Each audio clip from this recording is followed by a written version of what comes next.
জি, আপনারা সঠিক দেখতে পেয়েছেন। এখানে একটা বিশাল দাগ। এখান থেকে শুরু করে এই পর্যন্ত। আবার দেখাই, ঠিক এখান থেকে শুরু করে আস্তে আস্তে এই পর্যন্ত। কেন এই দাগ ভাই? এই দাগটা কিসের? আগে একবার অপারেশন করছিলাম আগে একবার করছিলেন কত সালে? 2019 সালে। 19 সালে। বুক অবশ করে করছিলেন অজ্ঞান করে? অজ্ঞান করে। অজ্ঞান করে এই এক পাশে অপারেশন করছে অজ্ঞান করে। আচ্ছা, তো এখন আপনার কি প্রবলেম, কি সমস্যা হচ্ছে, কেন আমার কাছে আসছেন? সমস্যা হচ্ছে আগে একবার অপারেশন করার পরে এই সাইড থেকে অল্প বের করছে আর বাকিগুলো রেখে দিয়েছে। রেখে দিছে? রেখে দেওয়ার পরে এটা সমান ছিল না, এটা রেখে দেওয়ার পরে এটার সাথে এটা আবার বড় হয়েছে।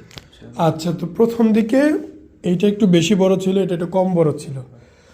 তো যারা অপারেশন করেছে তারা এখান দিয়ে কাটছে, এই জায়গার অংশটুকুই বের করছে, এইখানকার কিছু বের করে নাই। দেখতে পাচ্ছেন, দেখেন এই জায়গায় ডেবে গেছে, এই জায়গা উঁচু, মানে বাঁকা টাকা মনে হচ্ছে। ক্যামেরাতে কতটুকু বোঝা যাচ্ছে আমি বোঝানোর চেষ্টা করতেছি। মানে এই যে দেখছেন ডেবে আছে, এই জায়গা কিন্তু উঁচু, মানে এই অংশের গ্ল্যান্ড বের করতে পারে নাই, অর্ধেকটা কোনো রকম বের করে নিয়ে আসছে। তো আজকে উনি দ্বিতীয়বার করবে, এবং যখন উনি ওই পাশ করছিল তখন এই পাশটা একটু কম ছিল, এখন এটা বাড়ছে। তো তার আজকে চাহিদা হচ্ছে দুই পাশেই করবে, এই পাশটাও করবে, এই পাশটাও করবে। এই যে দেখেন কত বড় গ্ল্যান্ড। আর দয়া করে কেউ ভুল বুঝবেন না যে ভাই আপনি টিপাটিপি করতেছেন, আসলে টিপাটিপির কিছুই না। ছেলে মানুষ এই ধরনের যারা মন্তব্য করেন তাদেরকে আসলে আমার মনে হয় তারাই ছেলে না। আমি জাস্ট ধরে দেখাচ্ছি, এই যে এখানে একটা চাকা, এই যে গ্ল্যান্ড চাকা, এই যে দেখেন এই গ্ল্যান্ড চাকাটাই মূলত গাইনোকমাসিয়া। ওনার এই পাশে কোনো গ্ল্যান্ড চাকা নাই, চামড়া বাঁচতেছে, কোনো চাকা নাই, তার মানে এটা ফেলে দিছে। বাট এই পাশে চাকাটা আছে, এই যে দেখেন। মানে তারা অল্প একটু কেটে বের করতে পারছে, পুরোটা বের করতে পারে নাই। সে কারণেই উনি আমি আজকে আবার অপারেশন করবে। তো প্রথম দিন অপারেশন করে কি মোটামুটি বাড়ি চলে গেছিলে নাকি হাসপাতালে থাকতে হয়েছে? হাসপাতালে 2 দিন ছিল। 2 দিন ছিল? বেডে ছিল নাকি হাঁটাহাঁটি করা গেছে? বেডেই ছিল। হাঁটাহাঁটি করা যায় নাই? তা আমাদের তো অপারেশন করি, আমরা ছেড়ে দিই, রোগী হেঁটে হেঁটে বাড়ি চলে যায়। তুমিও আজকে চলে যেতে পারবা, তখনই তুমি বুঝতে পারবে। এবং আমরা আরেকটা রিভিউ নিব যে তোমার আগের অভিজ্ঞতা কেমন ছিল আর আজকের অভিজ্ঞতা কেমন। অপারেশনের পরেই আমরা এই রিভিউটা নেব। হ্যাঁ, দাগ দেখতেই পাচ্ছেন কি একটা বাজে অবস্থা করে ফেলছে ওনাকে, এবং বাঁকা হয়ে একদম ঢুকে গেছে। এটা আমরা সমান করার চেষ্টা করব, যদিও রিপেয়ারিং সার্জারিগুলো পরিপূর্ণ আগের মতো করে ফেলা বা সুন্দর করা খুব ডিফিকাল্ট।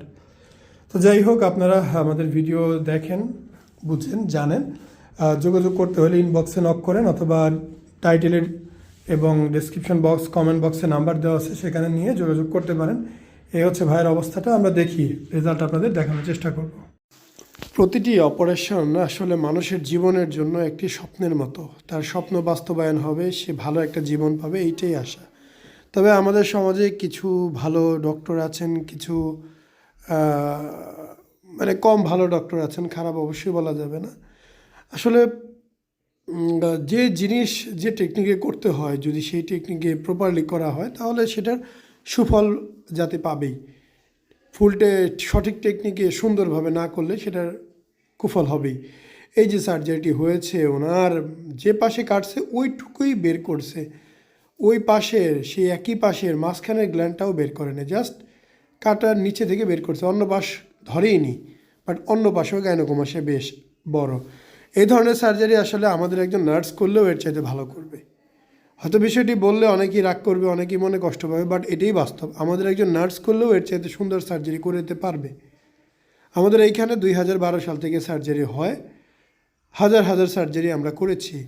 আমরা এইটুকু জানি কিভাবে করলে ভালো হবে, কতটুকু ফেলতে হবে, কতটুকু রাখতে হবে, কতটুকু কাটতে হবে, কতটুকু করলে এই বডিটা অলমোস্ট ন্যাচারালের কাছাকাছি নেওয়া সম্ভব। যদিও কখনোই ন্যাচারাল হবে না বা হওয়া সম্ভব না, তবে যতটুকু ন্যাচারালের কাছাকাছি যাওয়া যায় এবং রেজাল্ট যাতে সুন্দর আসে। সো আপনারা যে যেখানেই করবেন না কেন, একজন অভিজ্ঞ আধুনিক ডক্টর দিয়ে করবেন, যে আপনার কাজটাকে সুন্দর করে করে দিবে।